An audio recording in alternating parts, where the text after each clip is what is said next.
So hello everyone, आज हम पढ़ेंगे मीजल्स। So let's start. ये है जिसे मीजल्स हो रखा है। So before talking about all this, let's start from measles का कारण, मीजल्स का virus, that is measles virus, right? Measles virus is it looks like this. See, it is spherical. Spherical होता है। No, it is enveloped, as you can see, enveloped है, and is singles made up of single stranded RNA and is helical. All right. तो ये इस measles virus की features हैं। ये spherical होता है, ऐसा दिखता है, enveloped, single stranded and helical. ठीक है। तो measles virus it is also called as rubeola virus. इसीलिए हम मीजल्स को रूबियोला बोलते हैं। इसे हमने रूबेला के साथ कंफ्यूजन नहीं करना। रूबेला जो है, रूबेला जर्मन मीजल्स है, और ये रूबियोला है, रूबियोला। ठीक है। So it is also called as rubeola. It is which type of virus? It is basically single stranded RNA virus which belongs to which family? That is very important. It belongs to paramyxo और paramyxo virus family. अच्छा, अब question आता है कि paramyxo virus family में कौन कौन से वायरसेस इंक्लूडेड हैं। तो उसके लिए I have made a mnemonic. The mnemonic is the prime minister. जो प्राइम मिनिस्टर है नरेंद्र मोदी है।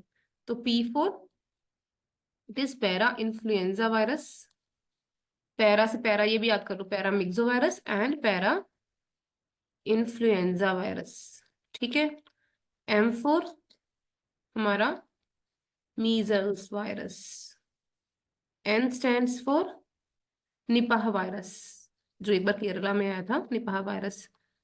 H stands for Hendra virus and another M stands for mumps virus. एक और रह गया, कैन यू सी, यहाँ पे एक कैपिटल R है, that stands for respiratory syncytial virus. So prime minister Narendra Modi है, that is para influenza virus.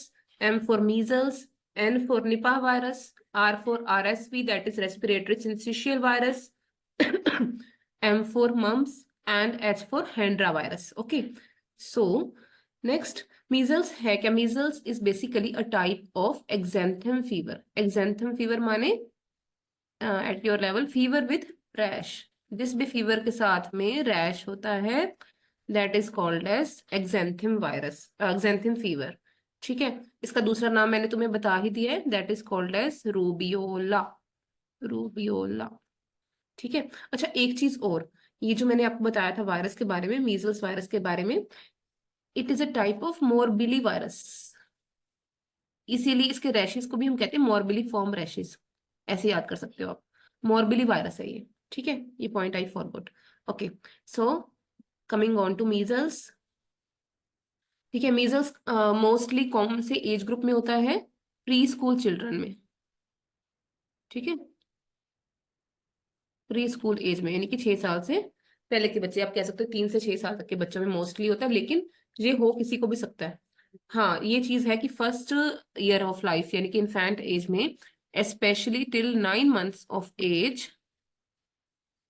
जो बेबी है वो प्रोटेक्टेड रहता है by through the passive transfer of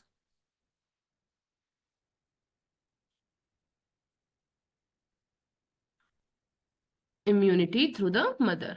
ठीक है। तो 9 मंथ से पहले होने के चांसेस कम होते हैं, बट इट डजेंट मीन कि नहीं होता है। ठीक है। अच्छा, दूसरी चीज, जिन बेबीज में विटामिन ए की डेफिशिएंसी होती है, उन बेबीज में मीजल्स होने के चांसेस ज्यादा होते हैं। Okay.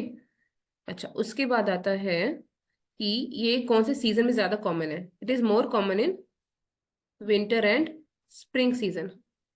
More common in winter and spring season. ठीक है, विंटर और स्प्रिंग में ये ज्यादा कॉमन होता है। मोड ऑफ ट्रांसमिशन क्या होता है? बेसिकली जो मीजल्स वायरस है ना, ये बहुत स्मॉल होता है। तो basically what happens, it is because छोटे होने की वजह से ये बहुत ही ज्यादा, यू कैन से, कंटेजियस होता है। तो ड्रॉपलेट स्प्रेड होता है, ड्रॉपलेट न्यूक्लियाई स्प्रेड, एरोसोल्स के थ्रू। ठीक है, ड्रॉपलेट न्यूक्लियाई स्प्रेड मींस क्या होता है, कोई पेशेंट है जो इन्फेक्टेड है, ठीक है, उसके अंदर उसके एरोसोल्स में, उसकी ड्रॉपलेट्स में, जो नोज के ड्रॉपलेट्स हैं, उसमें क्या है ना, कि मीजल्स वायरस प्रेजेंट है, तो क्या होगा, उसके थ्रू ये जो सिक्रीशंस है नोज और थ्रोट की, they can pass on to the other person, ठीक है, थ्रू द रेस्पिरेटरी ट्रैक्ट। मतलब कि एक बंदे से दूसरे बंदे को जब होगा तो दूसरे बंदे के रेस्पिरेटरी ट्रैक्ट में, नोज और थ्रोट में ये वायरस जाएगा, ठीक है जी। तो मोड ऑफ ट्रांसमिशन इसका क्या होगा, आपका ड्रॉपलेट स्प्रेड, ठीक है। और इसका इंक्यूबेशन पीरियड कितना होगा, 8 to 12 डेज, मतलब इन्फेक्शन से लेके डिसीज सिम्टम्स आने तक कितना टाइम है, 8 to 12 डेज का। Okay, now portal of entry में बता चुकी हूँ, पोर्टल ऑफ एंट्री क्या है, respiratory tract, okay. And more over it is highly contagious, ये जो मीजल्स होता है ना, ये इतना कॉन्टेजियस होता है, इतना मतलब कि स्प्रेड कर जाता है, इसीलिए हमें जब भी मीजल्स का कोई भी केस मिलता है, हम पूरा उस एरिया की सर्विलेंस करवाते हैं। अच्छा, it is highly contagious and it's secondary attack rate means एक से दूसरे को होना कितना पॉसिबल, कितने परसेंट तक पॉसिबल, मोर देन और इक्वल टू 90%, ठीक है, 90% से ऊपर का सेकेंडरी अटैक रेट है इसका, okay. As I have told, incubation period 8 to 12 days है ना।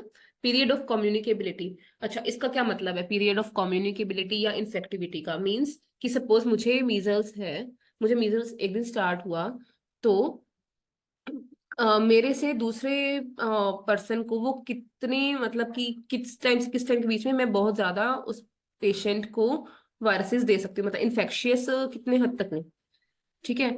मीन्स कि if somebody is having fever, if somebody is having measles, ठीक है, तो उससे दूसरे पेशेंट को कब से कब तक मतलब कि जो इन्फेक्शन है वो फैल सकता है।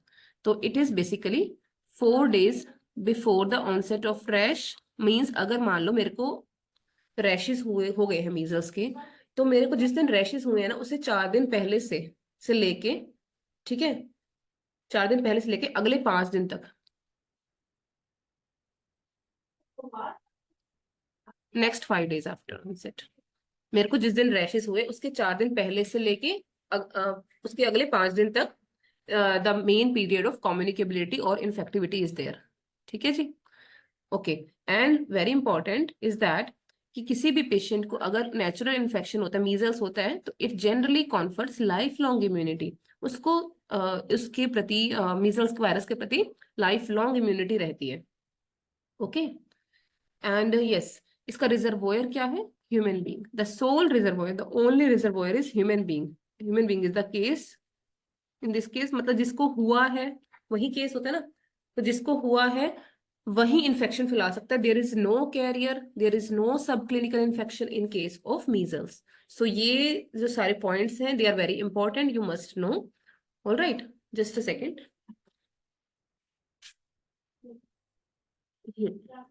सो हियर यू कैन सी, अब हम बात करेंगे कि मीजल्स की इटियोपैथोजेनेसिस क्या है और क्लिनिकल फीचर्स क्या है।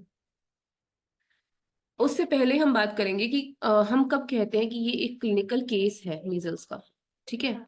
सो पीयूष गुप्ता बुक कहती हैं कि किसी भी पेशेंट को, ठीक है, in the pre school age group who is having, specially in the pre school age group, who is having generalised maculopapular rashes, ठीक है, जिसको मैक्यूलोपेपुलर रैशेस हैं और मोर देन और इक्वल टू 3 डेज, ठीक है, 3 दिन या उससे ज्यादा से उसको रैशेस हो रहे हैं, ठीक है, and associated with temperature more than और इक्वल टू 101 डिग्री फ़ारेनहाइट और 38.3 डिग्री सेल्सियस,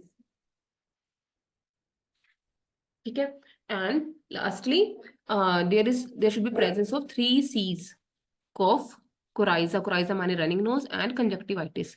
तो सपोज क्या होता है कि मीजल्स हम कब कहते हैं कि किसी पेशेंट को रैशेस हो रहे हैं, 3 से ज्यादा दिन हो गए हैं, प्लस में उस बच्चे को फीवर भी हो रहा है more than 101, but it doesn't mean कि अगर उसको 100 टाइप फीवर है तो हम कहेंगे नहीं मीजल्स नहीं है, generally it is more than 101, all right, and there is presence of some other symptoms like cough, coryza, like running nose, rhinitis, and conjunctivitis also, All right.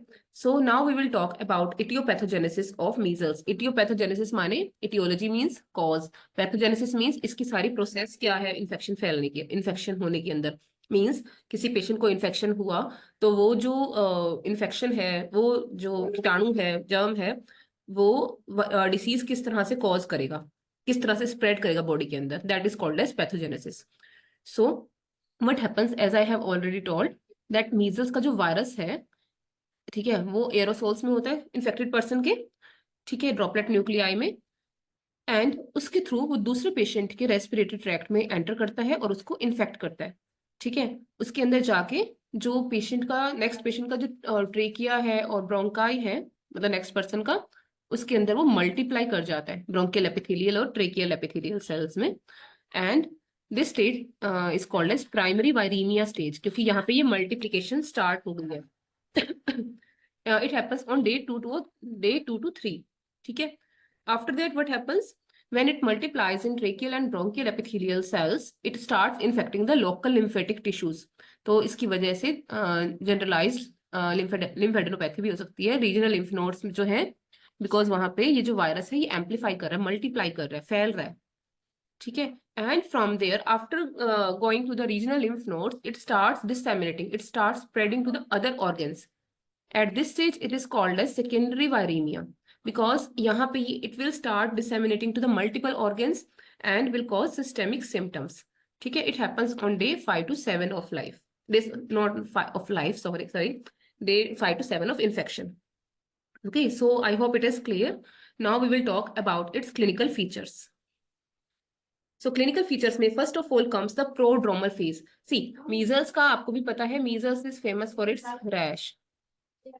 So rash से पहले जो फेज आ रहा है that is your mainly prodromal phase. ठीक है. अभी prodromal phase में क्या हो रहा है, basically there is presence of, patient को क्या होता है, फीवर होता है, rhinorrhoea, rhinorrhoea means running nose हो रहा है उसके, है ना, कंजक्टिवाइटिस हो सकता है, इवन फोटोफोबिया के नक्कर, ठीक है, रेडनेस ऑफ आईज हो रही है मीन्स, ठीक है, और कॉफ हो सकती है, ड्राई कॉफ. ठीक है, generally.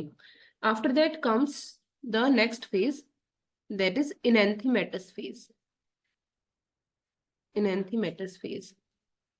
Enanthematous phase होता है सेकेंड फेज, जिसमें आपके माउथ ओरल कैविटी के अंदर एक स्पेशल स्पॉट्स नजर आते हैं, which are called as the Koplik spots. ठीक है.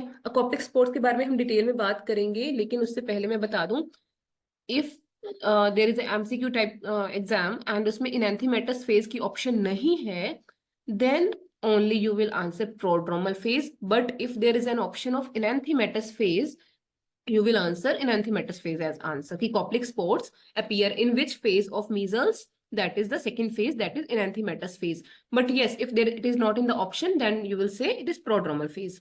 अच्छा, अब क्या होता है, कॉप्लिक स्पोर्ट्स जब आते हैं उसके बारे में हम बात ही कर लेते हैं कॉप्लिक स्पोर्ट्स के बारे में. कॉप्लिक स्पोर्ट्स बेसिकली दिखते कैसे हैं, इस तरह से. ठीक है. Can you see sand grain like spots with erythematous base surrounding. ठीक है. Can you see sand grain like spots, they appear basically in the oral cavity. ठीक है. Opposite the lower second molar, opposite lower second molar, and they are pathognomonic of measles. Major feature, pathognomonic feature measles का कौन है, Koplik spots. तो ये देखना बहुत जरूरी है. ठीक है. और ये अपीयर होता है normally day 2 to 3 of infection. ठीक है. और इसके 1-2 दिन बाद हमारे रैशेस बनने शुरू हो जाते हैं पूरी बॉडी पे. सो कॉप्लिक स्पॉट्स के बारे में हम बात करते हैं. As I have told, it is pathognomic feature of measles. It appears on 2nd to 3rd day of illness, and you can say 24 to 48 hours, यानी कि 1-2 दिन पहले, रैशेस बनने के 1-2 दिन पहले. इस हिसाब से रैशेस कौन से डे पे बन रहे हैं, 4th डे पे ऑफ इलनेस पे मोस्टली, ये पूछ सकते हैं इनडायरेक्टली. ठीक है. मतलब कि फर्स्ट डे फीवर वगैरह आना शुरू हुआ, सेकंड थर्ड डे पे कॉप्लिक स्पॉट्स बनने शुरू हो गए, फोर्थ डे पे रैशेस बनने शुरू हो गए. ठीक है.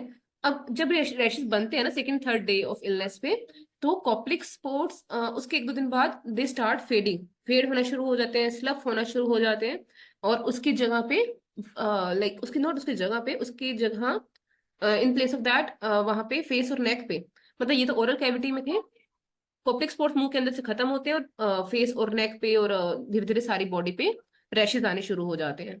ठीक है, सो कोप्लिक स्पॉट्स कैसे दिखते हैं? ग्रे और white sand grain like appearance, that is very important, with surrounding erythema, appear at the level of lower second molar.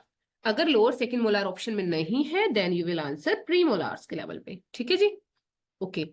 सो हम बात करते हैं कोप्लिक स्पॉट्स के रिगार्डिंग ही, कि जब कोप्लिक स्पॉट्स बने, ठीक है, एनेंथीमेटस फेज में, उसके बाद एक दो दिन बाद आई टोल्ड कि Koplik spots they start fading off, and उसके बाद आता है next phase, that is exanthematous phase. अब एक्जेंथीमेटस से आप आइडिया लगा सकते हो, एक्जेंथिम रैश, है ना? तो exanthematous rash starts appearing on the 4th day of illness, and after that comes the recovery phase. Recovery phase कब आता है? 5 दिन के बाद।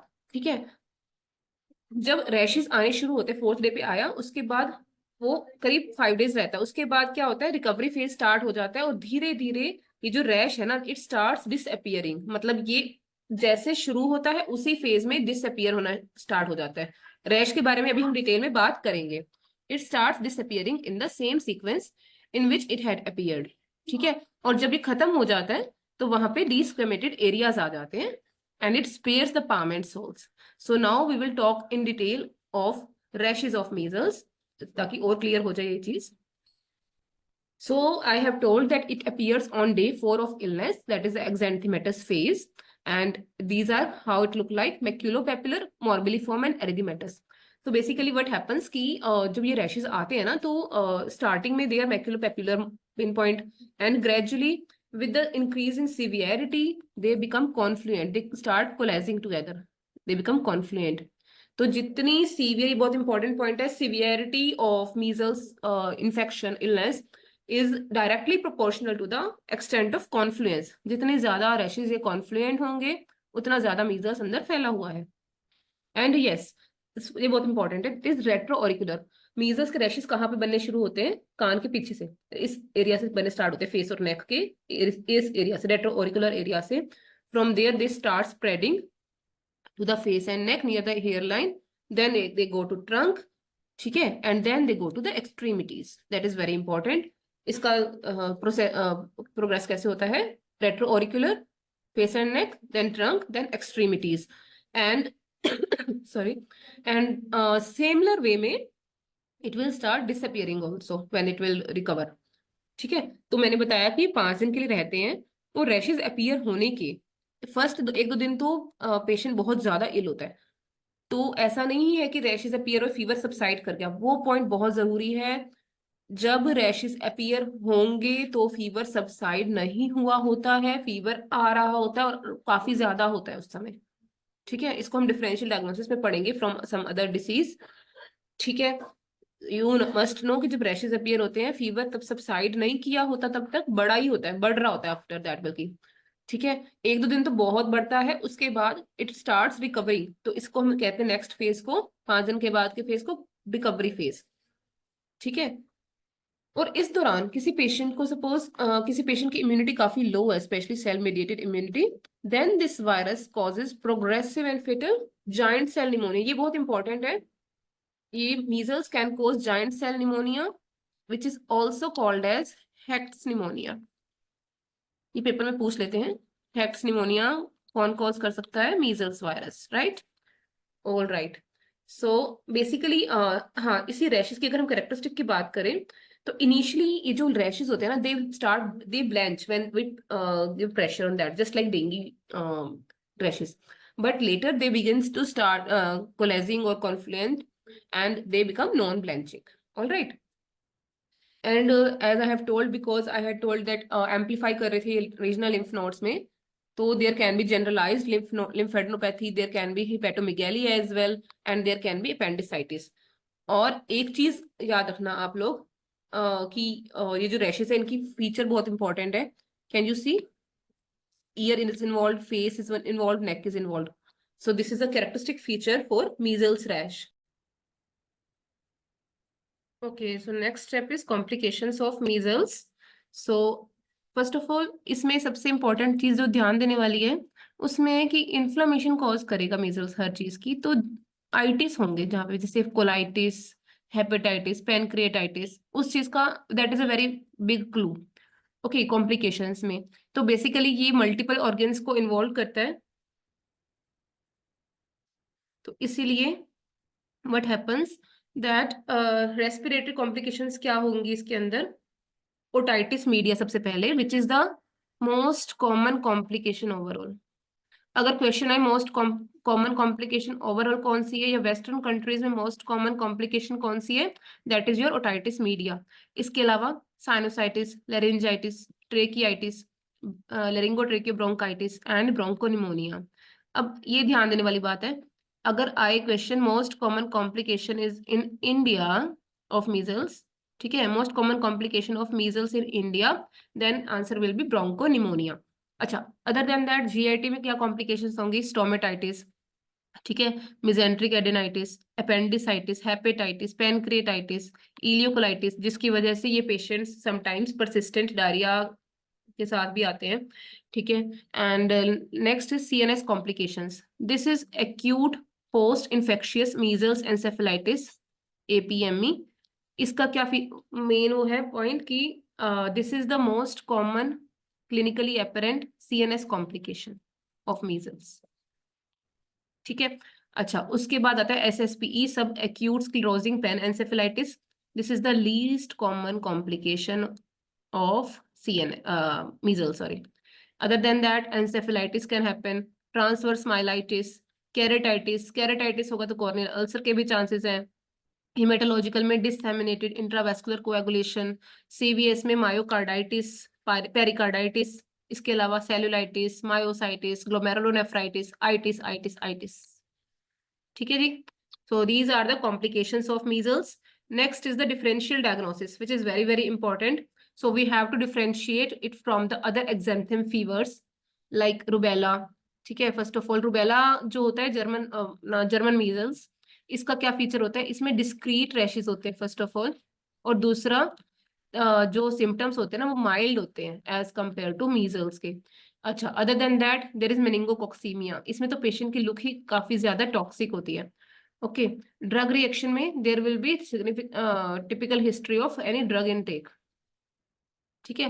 रोजियोला इन्फेंटम, जो रोजियोला इन्फेंटम है उसमें मेन फीचर क्या होता है कि इसमें जो आपके रैशेस है ना, दे typically start from the trunk, जबकि मीजल्स में कहाँ से स्टार्ट होते हैं, फेस एंड नेक से, ठीक है, ट्रंक से स्टार्ट होंगे, और इस along with that there will be periorbital oedema. Okay, other than that rickettsial infection, Kawasaki disease, infectious mononucleosis can be differential diagnosis, dengue fever. All right, so all these are the differential diagnosis of measles.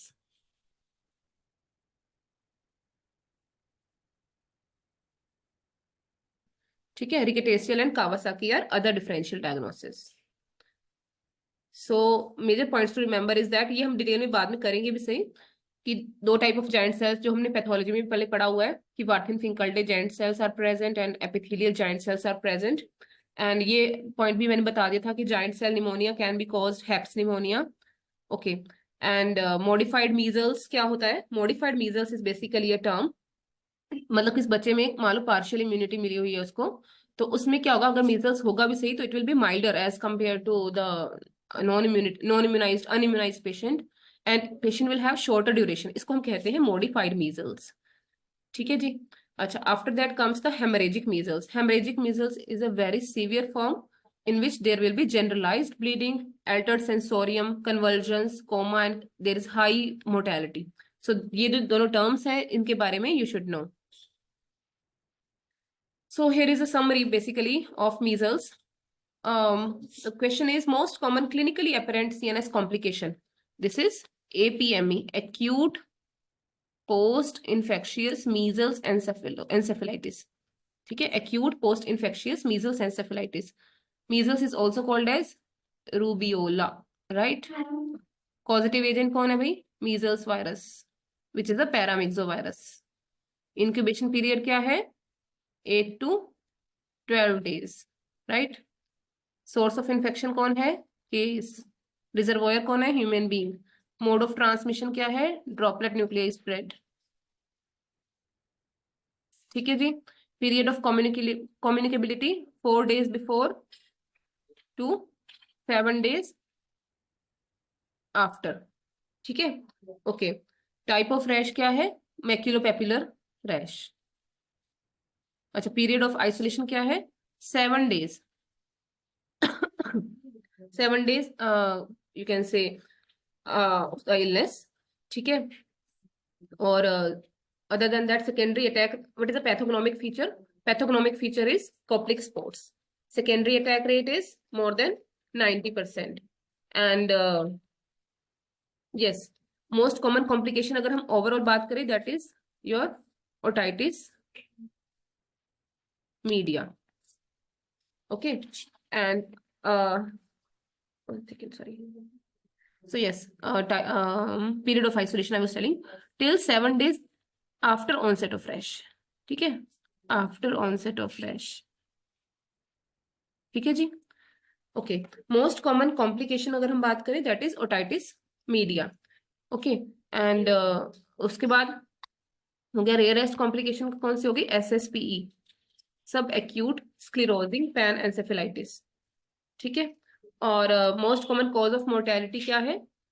अगर option में हो secondary bacterial infection, वैसे होता है secondary bacterial infection. अगर option में नहीं है, देन इट इज सिंपली ब्रोंकोनिमोनिया. ठीक है जी. Okay. So here are some MCQs which we will solve. A 4-year-old child in a preschool age presented with history of fever and rash spreading from face and behind ears to other parts of body. Examination पे sand grain like spots है. क्या हुआ answer? Measles. Right? Simple question है. हमने भी पढ़ा था क्या है ये spots? Koplik spots. तो Koplik spots किस में होते हैं? Measles में. Right? After that comes Koplik spots are seen in which phase? That is, अब इसमें एनेंथीमेटस फेज ऑप्शन में भी है और प्रोड्रोमल है. तो लेकिन हमारी बेस्ट ऑप्शन क्या है? एनेंथीमेटस. अगर एनेंथीमेटस ना होता तो हम ऑप्शन में, तो हम कहते प्रोड्रोमल फेज. ठीक है. Second best option. Third question, the only reservoir human being. Right. Koplik spots appear along with maculopapular rash of measles? No. 24 to 48 hours? Yes, before rash. Least common complication, subacute sclerosing panencephalitis.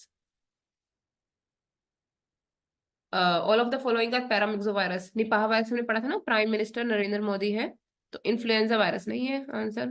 ठीक है जी.